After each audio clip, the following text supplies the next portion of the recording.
The highly anticipated refresh for the American Express Platinum has launched, and there's lots of opinions, good and bad. But as you know here, we don't deal in opinions. So let's dive into the data.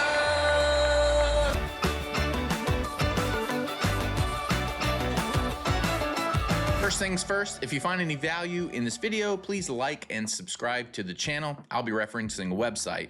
That website is mine. You can use it anytime you want. Just come over here to the sign up button, click one of these buttons and you're in. I did add some content to the site recently, so I have these two new buttons here. That's credit cards, and it is the publicly facing sort of version of the credit card details. So you can click one of these quick filters here, go to the gold, and it'll show you the gold details, earning, benefits.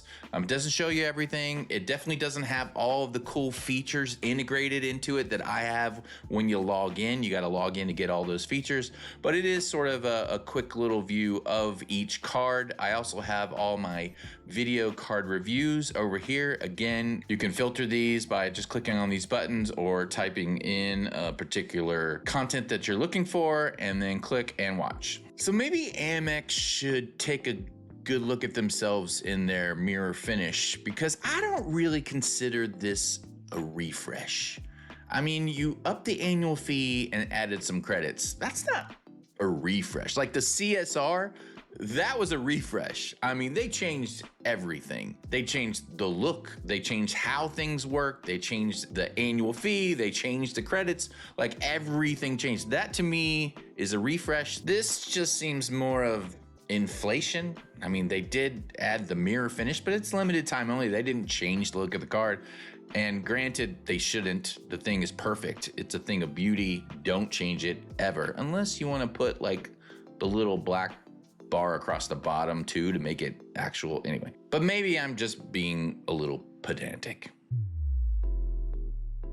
Now, the Platinum has a standard sign-up bonus of 80,000 points. Never settle for this. There's always a special. If you dig hard enough, you will find a lot more points than this for your sign-up bonus. I mean, you could get up to 200,000 points if you try hard enough. Just look around, private browser sessions, use a different computer, use your phone, find a referral link. Resi.com has offers. They're all out there. The annual fee is $895, the highest annual fee on the market of cards that you can actually apply for. Centurion's like $5,000, but we're not talking about those. Very high, $895, quite a chunk of change. Now, effectively, you can pretty easily get that down to $295. If you're a heavy traveler, then even more, but we'll cover that here in a minute. There's no foreign transaction fees. You do have access to a travel portal to redeem these points, and you can also use those points and transfer them over to transfer partners. There's 17 in total. We'll cover those here in a minute as well. As for spending categories, you get 5x on airfare.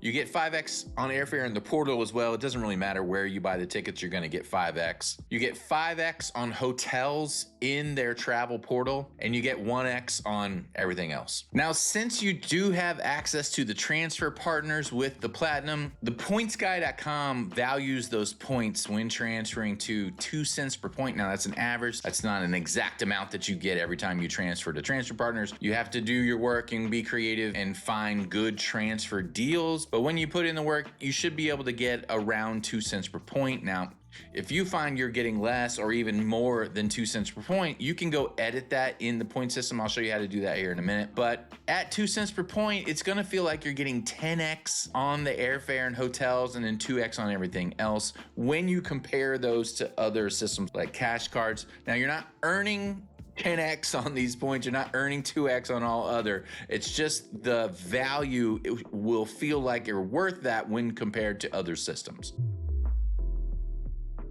As for benefits, I'm not going to cover all of these in detail. There's so many of them. So you've got the free credit for the global entry or TSA pre-check. You have the Clear Plus credit. You have the secondary car rental loss and damage insurance, CDW. You have the cell phone protection. You have the digital entertainment credit that went up to $300 for this year. The airline fee credits, $200. You have the Walmart credit for $155. You have the Fine Hotels and Resorts credit, which is basically just a bunch of little perks that you get, including a $100 credit. And then you have the new $600 FHR hotel credit.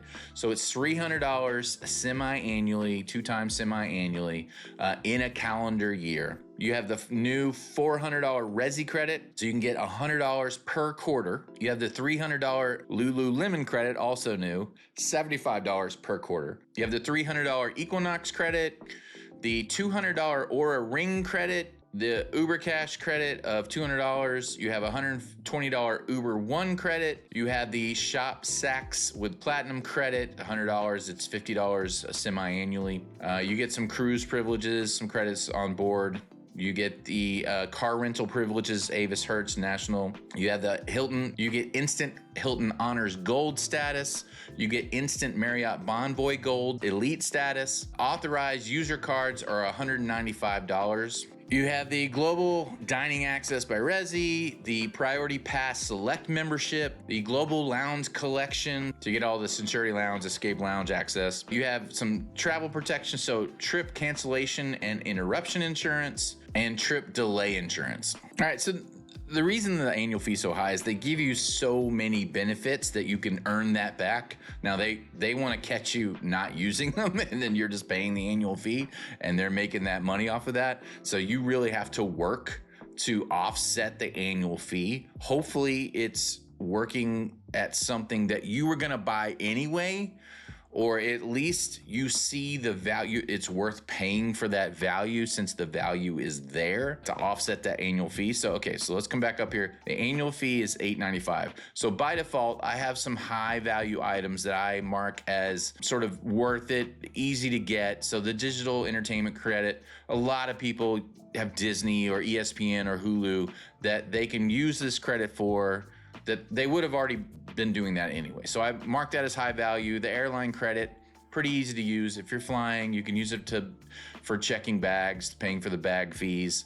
The Walmart credit, it's on the fence, but I think a lot of families use Walmart, so I have that as a high value. Plus, it pays for the Paramount Plus Essential streaming package, which again, most people stream these days. So I think that's probably a good credit to mark as high value. Also, I have the global entry and TSA PreCheck. Most people that are traveling are gonna need that. It's every 4 years. I break it down to $25 a year-ish.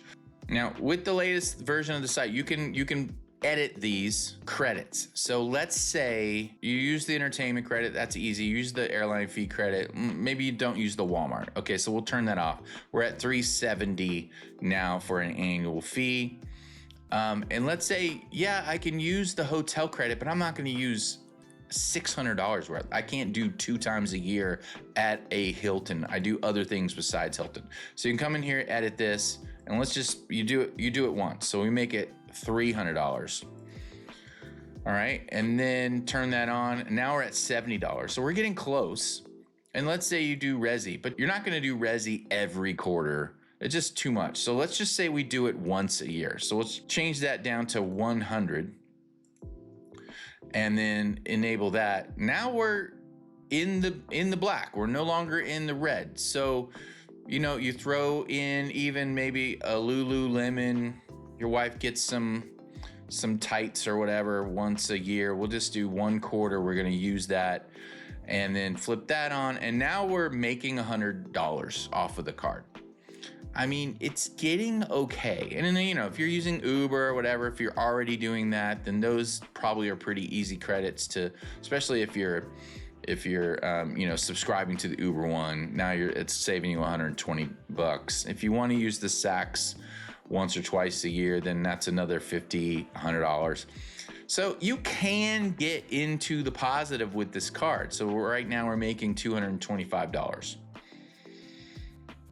And then everything else is sort of gravy. But I mean, it is a pain, but I don't think it's super hard. The only one that's really like super hard is this one right here. Cause I mean, you have to use their hotel. So you're spending decent amount of money on a nice hotel to get this credit back. If you don't have this $300, if you're not using at least $300.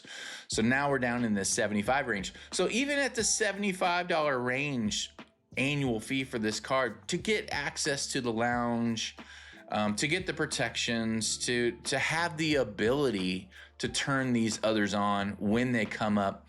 It's not bad. It's just, you know, you're paying almost $1,000 up front, especially if you have a player 2 that you want to give them a card, so we could turn that on down here. So if you had a player 2, it's $195. Now you're up into the $270 range.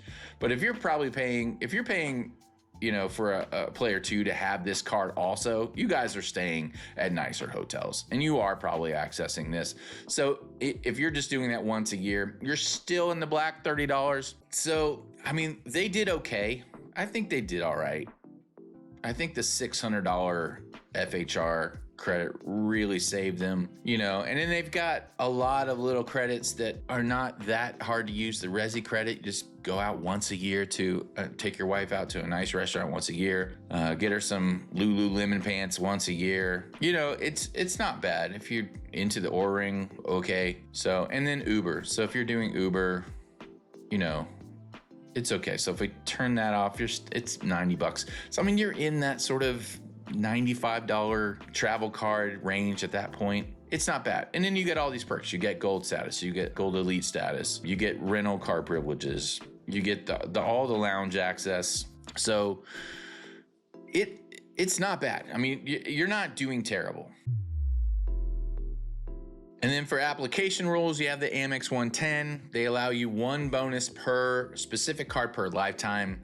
The reason I call it 110 is it's kind of like they kind of forget about it after a decade. But they also give you no lifetime language offers kind of often, you know, especially like when you're canceling. They'll give you an offer. They'll send you offers in the mail. Look for the no lifetime language on it, which means you can get it even though you've already had another one. So they'll try to get your business back and give you another bonus.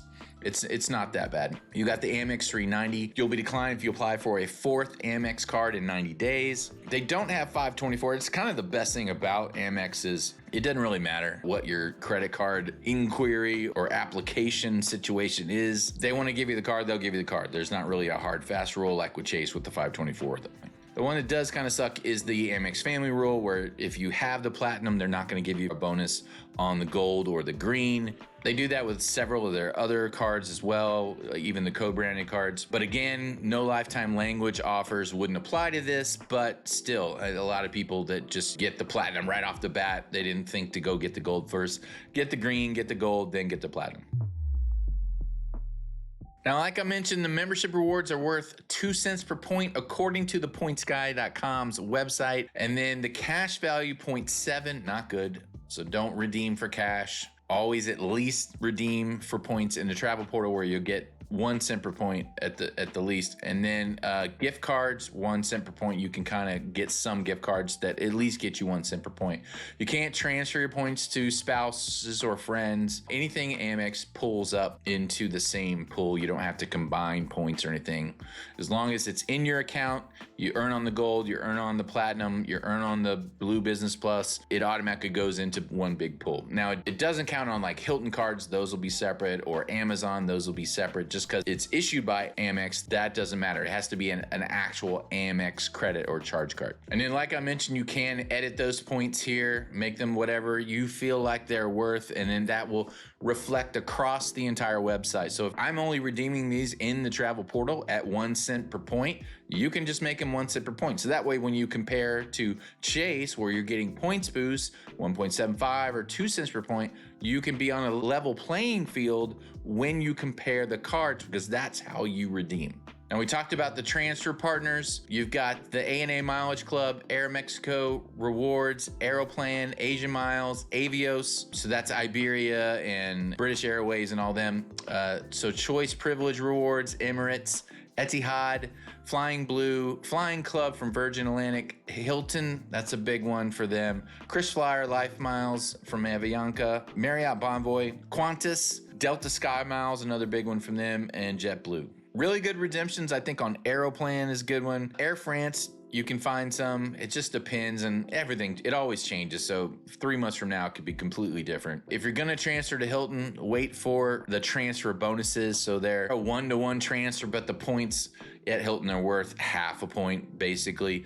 And just wait for it to be like a 1.2, 1.25, or 1.3 for that ratio before you transfer points to them. The related cards that can earn membership rewards are the Centurion card, Gold, Green, Platinum, the Charles Schwab. There's another couple of investment versions of the Platinum. The Blue Business Plus, the Business Gold, the Business Green, the Business Platinum, and then the Business Centurion. The ones that are grayed out here, you can't apply for those anymore, but some people on the website still have the cards in their wallet. You just can no longer apply for those. All right, let's do some card comparisons. And I want to start a little different this time. Let's try to get out of the annual fee hole with the Elite Strata that I just did a review on, the AMEX Platinum, and the Sapphire Reserve. So we know the annual fees for those are $595, $895, and $795. So quite a big hole to dig ourselves out of. So let's see how each one of those does individually with just the benefits they offer, not any kind of annual spending. So I have an annual spending set for $1 so that it doesn't really affect anything. So we're gonna turn that off and just try to get out of the hole with benefits. So let's come through here and get sort of the benefits that we think we would use. So we got the TSA pre-check across the board. It's pretty much a wash for that. We'll scroll, actually, let me turn on just benefits that have values.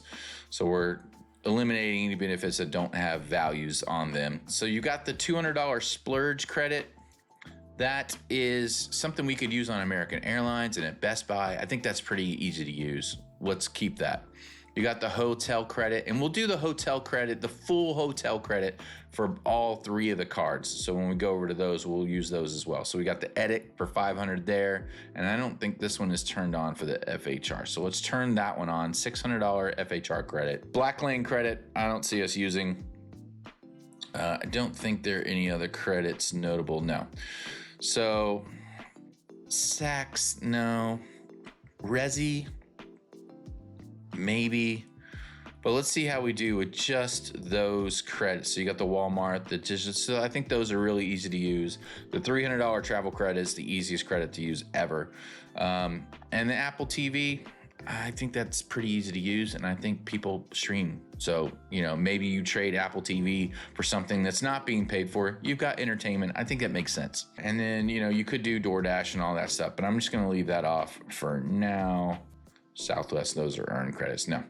All right, so let's turn on the net value and see where we land.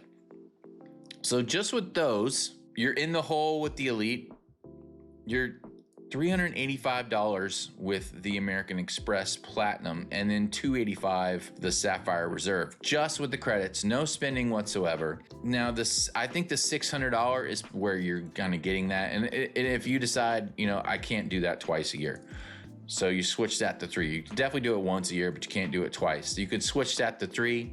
Also notice there's a little a label here now, a little badge here, says user edited, to let you know that you edited that credit, so you don't forget later you're doing comparisons and you're like, wow, this is really different because you put some, you know, edited value in there that you forgot about. So now it's telling you that you edited this and you made it a different value than what it originally was. And you can do that for credits that don't have values. So if I turn that off, you can come down here on the, well, it's actually better for like free night certificates. So if someone values those at, you know, 35,000 points every year, then you can assign that value for that. So like, this is a dumb one to say, but let's just say we value this at 50,000 points. You can switch that to points, keep it as high value, doesn't matter.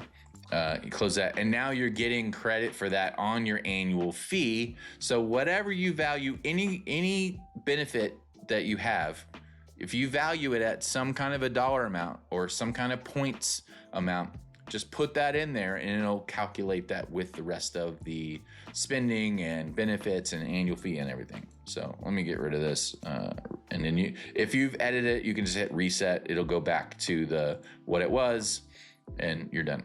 So if you pop that back down to $300 from the $600, then you're at $85. This one's at $2. So let's see if we can go down on this one as well. So this one's $250. So if we made this instead of $500, we do $250 because you're only going to use it once a year. Then we're looking at $35, $85. So they're all in the same ballpark. I do feel like this is, you can make a lot more money if you're working for it with the American Express. So I think the Platinum is in the camp of, if you're working, you're going to do really well. So if you were doing well with it before the refresh, then you're really going to do well now. With the Sapphire Reserve, it's different because it was a completely different card. It had all different rules and everything. It changed the way you'd have to use it. So I think people that did well with it before may not do well with it now, but people that didn't really like it before could be doing much better because of the way it changed. It fits their style much better. But right in the realm of each other, I don't think they're too far off from each other. Now, if you're, doing Uber, you're doing DoorDash, you can, add these credits. If you want to add the Lululemon exclusive dining credit, you could go on, and they're right around the same. But I do think that the American Express, you can do better. All right, so let's move over to full wallet comparisons. We'll do the quadfectas against each other. So we've got the City. I'm gonna change this to get rid of the Premier. We don't need that anymore. And then we'll add a wallet, and we'll do the American Express quadfecta. And then of course we'll do the Chase quadfecta as well. And then, like I said, I have it on a no spending profile, and I'll switch this back to my normal family demo, travels a bit, normal family spending, and here we go. All right, I reset all the credits back to the default. I did add the $600 FHR credit to this one because we're using the edit, we're using the hotel credit on this one, so it's only fair to also have that, even though I don't really have that as high value, but I probably should switch it. But anyway, we'll turn on the spending categories, see how we do there. Again, with the new version 2 of the wallet setups comparison tool, you can choose what to highlight in the spending category. So by default, it's just going to be on the earn points. It always shows the equalized points and the cash value. It's going to base this on the point system's value and of how you redeem. So if you change this to be portal redemptions, then it changes it. If you change it to transfer partners or cash only, it changes it. If you change your annual profile, it changes how much you earn on that based on the points value. So, but you can change it from earn points to equalized points. So the equalized points will be highlighted and more prominent, or the cash value. I kind of like the cash value more prominent to me, because that's what we're dealing with. Like, how much money am I earning on my spend? So airfare, obviously with the 8X versus the 5X in the travel portal, you're doing much better. I do all of mine in the travel portal.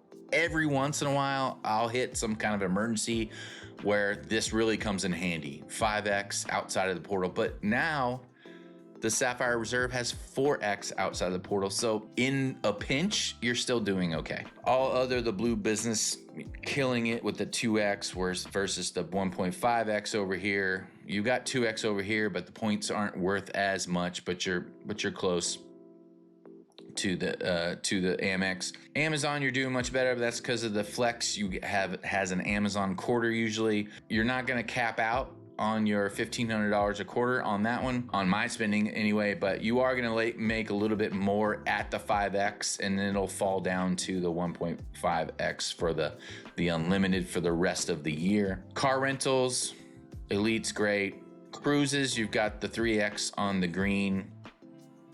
Department stores, the Blue Business Plus 2X is doing well. Same with dining on the gold card, is doing great. Drugstores, the Freedom cards always do well. Flowers and gardens, I mean, none of this is $20. You know, it's $20 here. The big categories are like groceries and dining, all other groceries. I have most of mine with groceries online because of the way the stupid Sapphire Preferred works, where it only has groceries online. There are ways of buying in-store with the Preferred and still getting the spending. I have notes on that on the Preferred card. I actually think I'm going to soon get rid of groceries online as a category, put everything in groceries. It just makes it so much easier to do comparisons, because you have to remember if you have the Preferred in the wallet setup comparison to put in the groceries online. It's a whole thing. Anyway, stay tuned for that. I'll update you when that happens. So just scrolling down, I mean, you can see generally how these fare across the board. Another big category, travel, where you get 3x, whereas the Preferred, you're only getting 2x. Utilities, not a bad category, but Blue Business Plus is doing better there. So let's check the net value now. And there we go. Chase still doing better, even after the refresh. This is with the $600 FHR credit turned on. It's still several $100s better. Even the city is a little bit better. So the refresh didn't help the quadfecta much. And that's just because their quadfecta kind of blows because you have so many annual fees. Like if you didn't have all these high annual fees, like, you know, only 2 of these cards, one card has a high annual fee. The Preferred has 95, whereas this one has almost 1,000. This one has 300 something, and then, you know, you got 150 there. It's just a lot of annual fees, and it just eats away at your earnings. So you have to be able to use those coupon book benefits to get yourself out of the hole. Otherwise, these other setups are going to do better. And now I also need to point out that this is with transfer partners getting 2 cents per point. So I have no problem with using the Sapphire Reserve points boost to get edit hotels and first class flights. If I'm flying overseas, I'm going to get a lie flat seat. So, you know, if I'm flying United, I'm going to get that 2 cents per point points boost on a Sapphire fairly easy. I mean, there's not any work to it.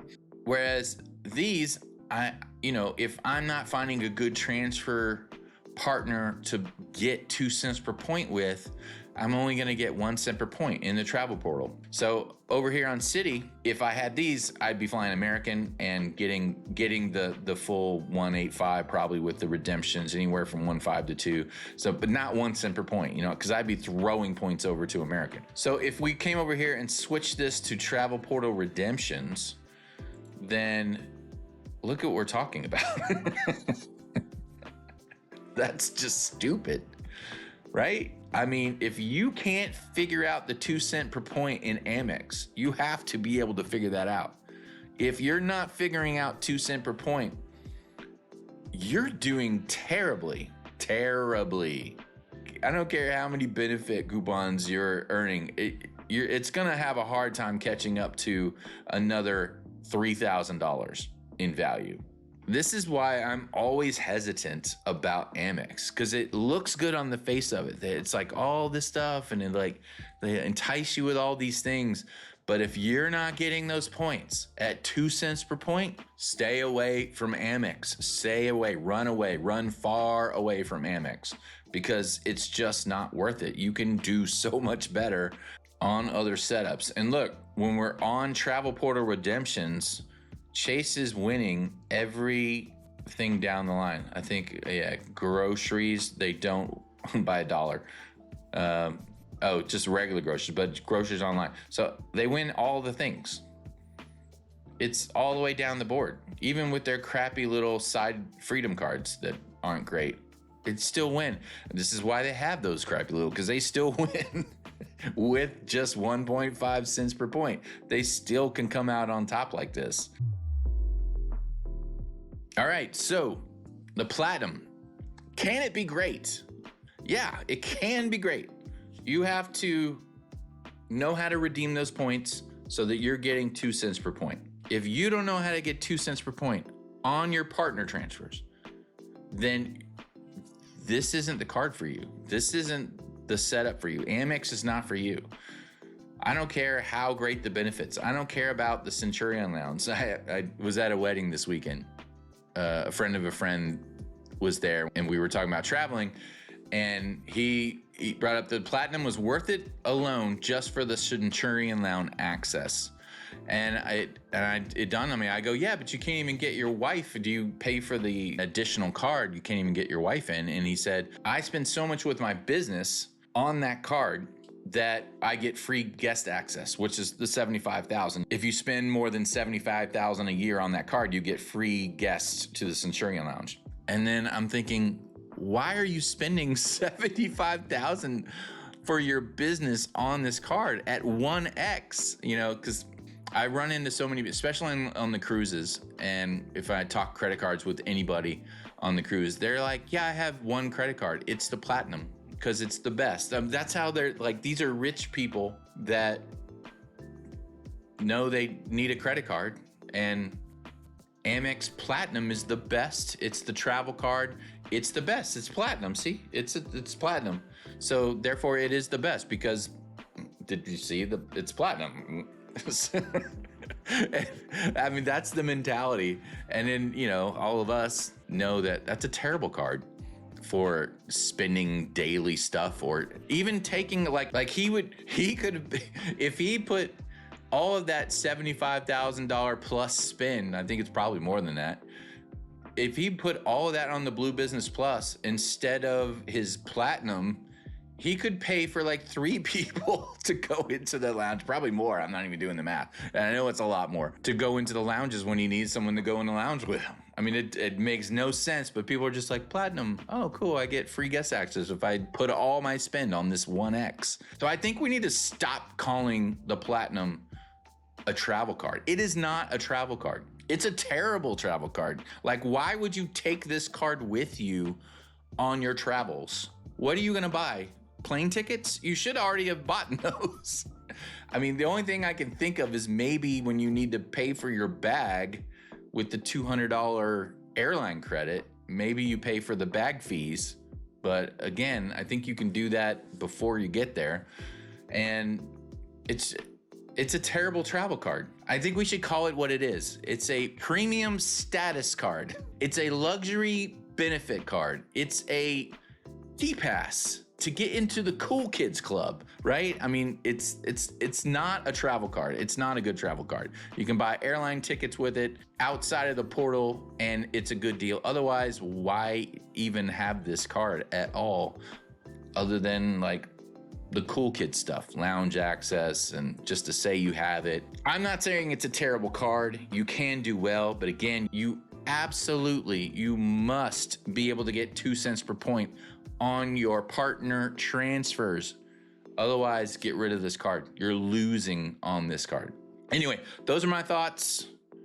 You tell me your thoughts in the comments. I'm sure there's people that disagree, but if you find any value in this video, please like and subscribe to the channel, and we will see you next time.